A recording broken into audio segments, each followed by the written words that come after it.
Olá, tudo bem com vocês? Eu sou a professora Mayra. Antes da gente começar a aula de hoje, a gente vai retomar aí, né, a aula passada. Então, que a gente falou um pouco sobre preconceito, discriminação, né, essas formas aí encontradas na sociedade. A gente fez um paralelo aí com o caso do jogador Vinícius Júnior, né, o que aconteceu com ele aí nos gramados, né, na Europa, né, a discriminação e o preconceito racial que ele sofre lá.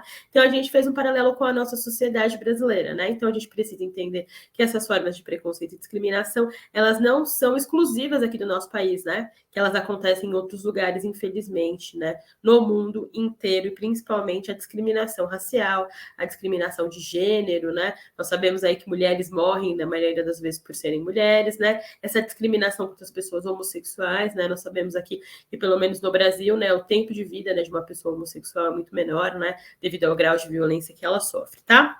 Nós temos aí como tema, né, da aula de hoje, nós vamos falar aí, né, sobre educação nos direitos humanos, né, que são muito importantes. Então a gente precisa entender aí que os direitos humanos, o direito humano não é uma instituição, né? O direito humano aí são normas e leis de conduta aí para que nós possamos viver melhor em sociedade, né? Nós sabemos que os direitos humanos aí ele é pensado aí, né, com mais ênfase, né, a partir da Segunda Guerra Mundial, né, que nós sabemos os horrores que foram sofridos ali, né, nas trincheiras de guerra, né, nos campos de concentração e tudo mais. Então foi necessário aí que se pensasse melhor aí na condição de pessoa humana, né, do que é ser humano, tá?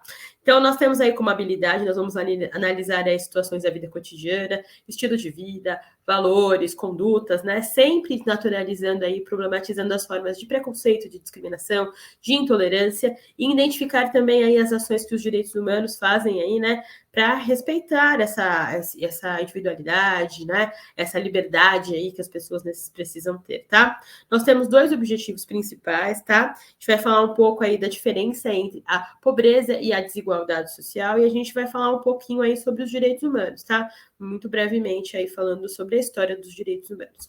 De primeiro momento a gente precisa entender aí, né, e fazer um recorte, né? Então eu peguei o recorte aí da Idade Média, né? Nós sabemos que a Idade Média aí, né, a pobreza, né, a sociedade, né, na Idade Média, ela era uma sociedade estamental. O que isso significa, né? A sociedade ela era dividida em castas, né? Então nós temos aí o clero, né? Ali a igreja, né, que ficava em cima. Nós temos a nobreza no meio e temos os camponeses, os pobres. Então não existia mudança social. Então quer dizer, você nasceu pobre, iria morrer pobre.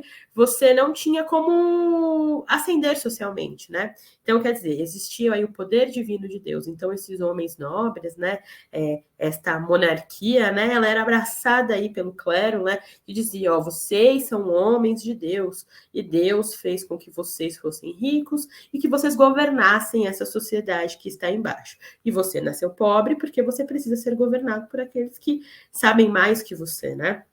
Olha que engraçado, né? Muito diferente agora, será? Então aí nós temos aí com o advento aí do capitalismo, né? Então nós temos aí o capitalismo, né?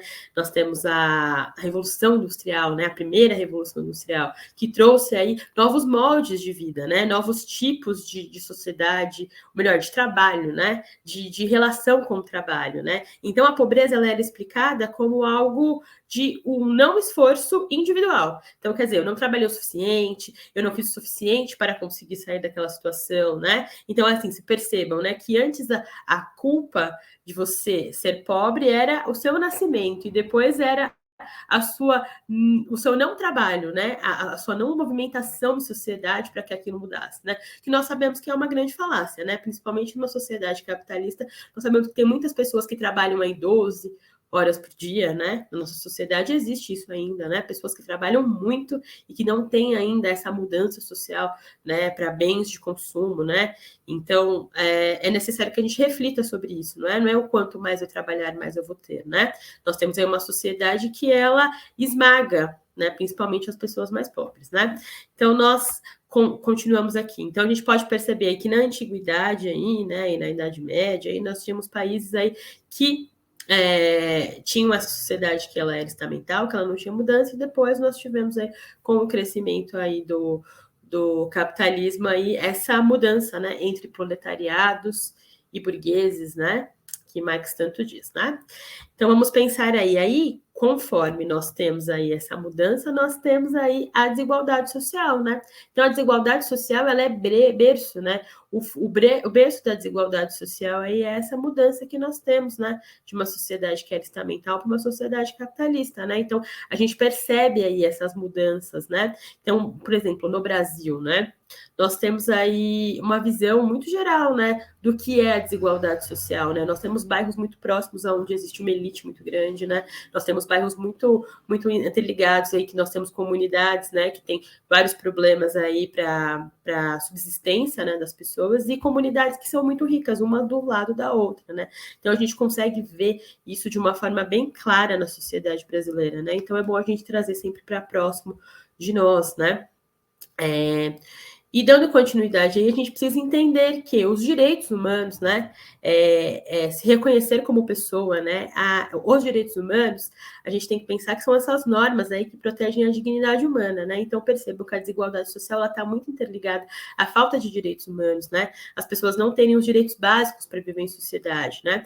Então é necessário que exista aí uma movimentação, né, do nosso Estado brasileiro, né, e do mundo, de uma forma geral, né, para que essas desigualdades sejam minimizadas, né, que as pessoas consigam aí adentrar a novos espaços, que a educação ela é muito importante, né, ela é a principal ferramenta para a mudança social, gente, mudança de sociedade, é necessária a educação, né, a educação ela é primordial aí, para que a gente consiga aí essa mudança. Eu aqui tenho pouco tempo com vocês, tá? Então, para a aula que vem, eu vou deixar aqui um link para vocês assistirem, né? Do minuto 0 ao minuto 3, que é um documentário chamado A Fome no Brasil. Tem no YouTube, se puderem ver inteiro, vejam, mas se não puderem, vejam esse pedaço. E na aula que vem, nós vamos trabalhar e conversar aí sobre a fome no Brasil e essa desigualdade. Muito obrigada.